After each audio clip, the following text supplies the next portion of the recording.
we're thinking more and acting more like an independent software vendor than we ever have.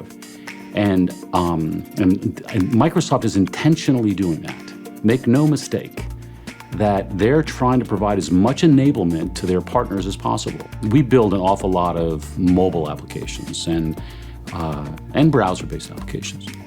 And we have to support cross-platform operating environments, whether you have an iOS device or Android device or a Windows device. So we are forced to think about building for responsive web design. We are forced to think about building for cross-platform from the beginning. We bridge our app to Windows by leveraging a lot of the core cloud services that we utilize in our product set, and then port that through to now the Windows devices that are part of our solution. And the Windows application that we produced is really the higher intellectual property that we've produced as a universal app.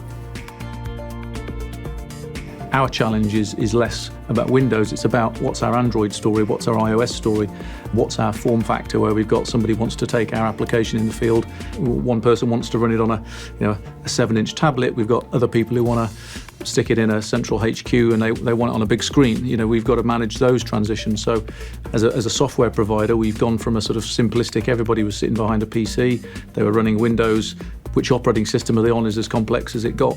You've now got the various different operating systems which you have to target because that's where the customers are, but also you've got to factor in multiple form factors. So it's becoming more complex, but equally there are technologies out there that can help you scale and do those things.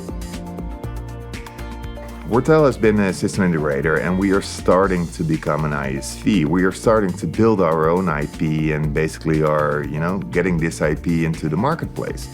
So for us, because we are a digital native in building our own software, we chose the Microsoft platform. What we see right now is that there are customers with other platforms as well, so we need to divert a little bit. But within our enterprise, we still see Windows as being the top platform.